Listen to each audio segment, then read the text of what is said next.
Good morning, students. How are you doing all? Fantastic. Okay. So, today we are going to read another interesting poem, that is A Tiger in the Zoo. ठीक है, हमने पिछले video में 2 poem पढ़ लिया था और इस वीडियो में हम अ टाइगर इन द जू के बारे में हम पढ़ेंगे। बेसिकली ये जो पोएम है ये दिखाता है कि एक शेर जो है, सॉरी, टाइगर टाइगर जो है अभी एक जू में है और जो जो जो पोएट है उसको सोचता है, इमेजिन करता है कि अगर वो जो टाइगर है अगर जू में ना होके अपने हैबिटेट में होता, मतलब कि अपने जंगल में होता, तो क्या कर रहा होता। तो उसी के बारे में ये पोएम है। तो एक तरीके से जो टाइगर का, जो जंगली जानवर का जो कष्ट है वो भी दिखाने का कोशिश किया गया इस पोएम में। तो पढ़ रहे हैं, स्टार्ट करते हैं। This poem contrast a tiger in the जू with the tiger in its natural habitat. Contrast में क्या होता है? तुलना करना। तुलना करता है किसमें? कि एक टाइगर अपने नेचुरल हैबिटेट, मतलब कि जहाँ पे किसका घर है। तो टाइगर का घर कहाँ होता है? किसी भी जंगली जानवर का घर फॉरेस्ट में होता है। तो ये कंपेयर करता है कि एक टाइगर जू में होता है और एक हैबिटेट, अपने हैबिटेट में यानी कि अपने जंगल में होता है। तो उसके बीच में कॉन्ट्रास्ट किया गया है, कंपेयर किया गया है। The poem moves from zoo to the jungle and backs again in the zoo. तो ये कभी जू के बारे में दिखाता है, कभी जंगल के बारे में दिखाता है। Read the poem silently once and say which stanzas speak about the tiger in the zoo and which one speak about the tiger in the jungle. ठीक है, तो ये कहता है कि इसको पढ़िए और देखिए कौन सा स्टैंजा जो है जंगल के बारे में बात करता है, कौन सा जू के बारे में बात करता है। तो स्टार्ट करते हैं। He stalks in his vivid stripes the few steps of his cage on pads of velvet quiet in his quiet rage। तो यार ही कौन है? Of course tiger. तो टाइगर के बारे में बात हो रहा है। He stalks in his vivid stripes. Stalks means क्या होता है कि जब कोई बहुत परेशान होता है ना, तो परेशान होकर इधर उधर टहलता है। उसको कोई चिंता, बहुत कोई एंग्शियस होता है तो परेशान, तो इधर उधर चलता है, तो उसी को बोलते हैं हम लोग स्टॉक। तो ही स्टॉक इन इस विविड स्ट्राइप। विविड मीन्स क्या होता है? जो बहुत ही ब्राइट होता है, बहुत ही क्लियर होता है, उसको विविड बोलते हैं। स्ट्राइप्स मतलब जो पट्टी होती है। तो शेर को आपने टाइगर, ठीक है ना, जो चीता, आपने टाइगर को देखा है ना, जो उसके ऊपर स्ट्राइप्स होता है, कितना सही लगता है, कितना चमकता है।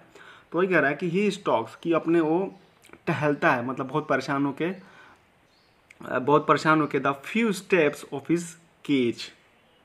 ठीक है, और केज क्या है उसका? ये बात कर रहा है, ये जो स्टैंजा है ये जू के बारे में बात कर रहा है कि एक जो टाइगर है अपने जू में है और उसका जो केज है उसमें परेशान होकर वो टहल रहा है। क्योंकि सबको पता है कि जो जो जू का जो केज होता है बहुत छोटा होता है, तो बहुत छोटा छोटा स्टेप लेके वो चल रहा है। इसलिए लिखा गया यहाँ पे the few steps. Few steps क्यों लिखा गया? क्योंकि उसके पास स्पेस ही बहुत कम है। On pads of velvet quiet in is quite red. Pad means क्या होता है? जो शेर का पंजा होता है ना, आपने अगर ध्यान से देखा होगा किसी जंगली जानवर का, जो पंजे के जो नीचे होता है, जो हथेली होता है, वो बहुत मुलायम होता है, उसको पैड्स बोलते हैं। On pads of velvet quiet in is quiet raise.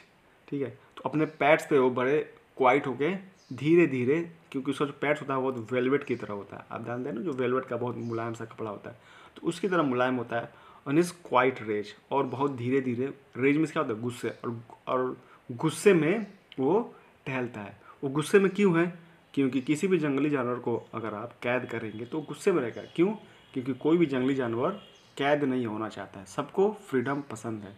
तो चाहता है कि मैं यहाँ से निकल के अपने घर चले जाऊँ, अपने फॉरेस्ट में चले जाऊँ, लेकिन वो गुस्से के मारे टहलता है उसी केज में, और गुस्से से टहलता है और डर कर भी टहलता है। उसके अंदर एक गुस्सा है। He should be lurking in shadow sliding through the sliding through long grass near the water hole where plum deer pass. अब ये जो स्टांजा है ये बात कर रहा है जंगल के बारे में। कह रहा है कि ही should be lurking in shadow. Lurking means क्या होता है? छुपना। ठीक है, तो कह रहा है कि जो पोएट है वो इमेजिन कर रहा है कि वो इस समय इसको जंगल में होना चाहिए था और वो अपने और इसको छाए में और इसको डार्क में छुपना चाहिए था। क्यों? क्योंकि जो शेर होते हैं जब किसी पे अटैक करते हैं तो छुप के अटैक करते हैं, उसको छुपना चाहिए था। ये इमेजिन कर रहा है। स्लाइडिंग थ्रू लॉन्ग ग्रास, और जंगल में बहुत बड़े बड़े घास होते हैं, उस पर इसको स्लाइड करना चाहिए था। मतलब कि इसको ये जंगल में रहता अगर तो प्रे करता, शिकार करता, घास पे उस पर सैर करता, उस पर जंप करता। नियर द वाटर होल, ठीक है, तो वहाँ पे कोई वाटर का होल का मतलब यहाँ पे पुल है, कोई वाटर का पुल है वहाँ पे, कोई ग्रास का ग्राउंड है वहाँ पे वो टहलता घूमता। Where plump deer pass, plum का मतलब होता है कि जो बहुत जो फैटी होता है, फैट बोलते हैं, डियर पास, और वहाँ पे छुपता और उस ग्रास पे वेट करता कि किसी की कोई भी एक डियर आए, कोई भी एक हिरन आए तो उसको पकड़ के मैं अटैक करूँ। क्लियर है। तो ये जो संजय बेसिकली बात कर रहा है कि उसके जंगल के बारे में, जंगल में होता तो इस समय वो क्या कर रहा होता, प्रे के लिए, शिकार के लिए चुपचाप बैठा होता, घूम रहा होता जंगल में, इधर उधर भटक रहा होता, क्योंकि उसके पास फ्रीडम होता है। ठीक है, लेकिन अभी क्या है, अभी वो इस समय जंगल में नहीं है, इस समय कहाँ पे है, जू में है। He should be snarling around houses at the jungle's edge, baring his white fangs, his claws, terrorising the village. Again ये जो स्टांजा है ये कहाँ की बात कर रहा है, जू का या फिर जंगल का, जंगल का बात कर रहा है।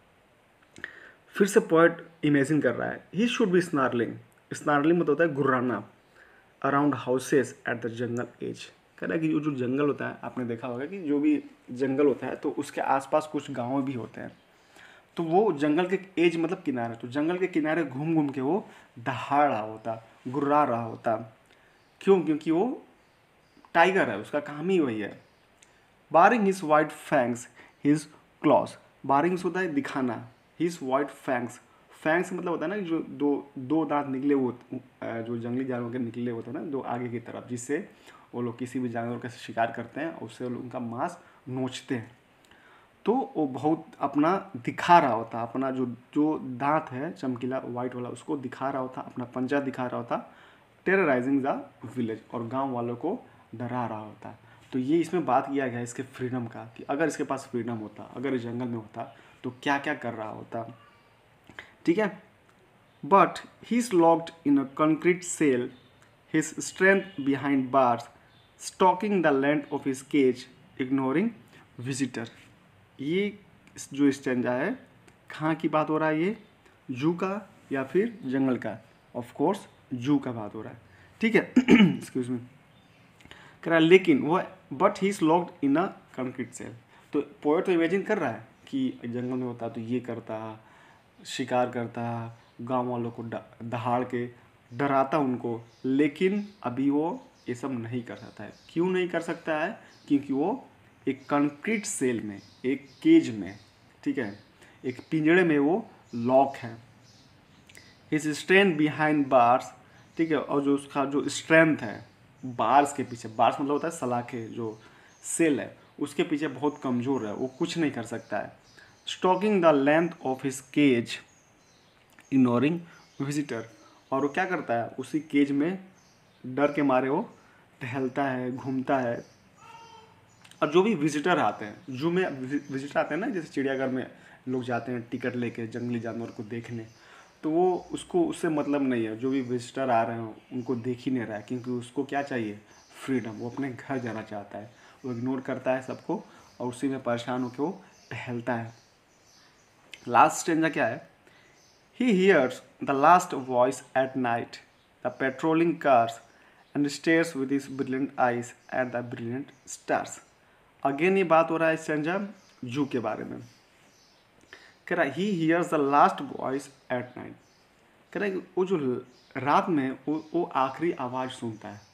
तो इस लाइन में कुछ कुछ बातें छुपी हुई है, जैसे क्योंकि अब इसमें तो फिर नाइट के बारे हैं, तो दिन में क्या करता है, दिन में बेचारा वो केज में रहता है, उसको उसमें बांध दिया गया था उसको, ठीक है, तो दिन में भी उसको चैन नहीं मिलता है। क्यों नहीं चैन मिलता है, क्योंकि विजिटर आते हैं, कुछ विजिटर तो चिढ़ाते हैं, कुछ विजिटर तो देखते हैं, तो वो मतलब दिन भर बेचारा वो भी शांत उसको नहीं रह पाता। लेकिन जंगल में क्या होता है, जंगल में ना उसको कोई देखता है ना कुछ छेड़ता है, वो अपना अपना आराम से घूमता है। तो दिन भर तो बेचारा वैसे परेशान रहता है विजिटर्स की वजह से, कुछ कभी कभी किसी और की वजह से, कभी किसी और की वजह से। तो रात में भी क्या होता है कि रात में भी उसको बहुत परेशानी होती है। तो रात में जब वो सोने की कोशिश करता है तो रात में क्या हो जाता है, द पेट्रोलिंग कार्स। पेट्रोलिंग क्या होता है, गश्त लगाना होता है, जैसे क्या बोलते हैं उसको, जो वॉचमैन होते हैं रात में गश्त लगाते हैं, या जो पुलिस वाले होते हैं रात में गश्त लगाते हैं, पेट्रोल करते हैं। क्यों? क्योंकि देखते हैं कहीं कोई चीज़ तो गड़बड़ तो नहीं हो रहा, कहीं चोरी तो नहीं हो रहा, कहीं कुछ भी ऐसा कोई क्राइम तो नहीं हो रहा है। तो ऐसे रात में जो जू के जो कर्मचारी हैं वो भी ऐसे घूमते हैं कि कहीं कोई जानवर बाहर तो नहीं छूट गया, मतलब एक चेक करते हैं ओवरऑल। तो भी इस बेचारे को बहुत इरिटेट करता है कि यार दिन भर तो मैं ऐसे परेशान रहा, रात को भी ये लोग मुझे परेशान कर रहा है। And stares with his brilliant eyes at a brilliant star. और बेचारे बहुत दुख में क्या देखता है, ऊपर की तरफ स्टेयर्स करता है, मतलब घूरता है विद हिज ब्रिलियंट आई, उसका जो आँख होता है बहुत चमकीला होता है, एट द ब्रिलियंट स्टार्स, और ऊपर की तरफ देखता है क्योंकि नीचे सब क्या है, आमने सामने लोग हैं, साउंड है, गाड़ी की आवाज़ है, लोगों का आवाज़ है। तो ऊपर बहुत होप से देखता है स्टार्स में, क्योंकि जंगल में भी वो उसको तारे दिखाई देते हैं और यहाँ से भी उसको तारे दिखाई देते हैं, और ये होप करता है कि शायद एक दिन मैं अपने घर चले जाऊँ। तो ये रहा बेसिकली पोएम। बहुत ही क्या बहुत सेंटिमेंटल पोएम है। शायद आपको कुछ लगे, मतलब दिल से लगे कि यार जो वाइल्ड एनिमल्स होते हैं इनके लिए भी कुछ करना चाहिए एटलीस्ट। ठीक है बेटा, तो ठीक है, इसको पढ़िए अच्छे से, और इसका जो भी क्वेश्चन आंसर्स हैं उसको कीजिए। ठीक है, मिलते हैं नेक्स्ट वीडियो में। Till then bye bye, take care.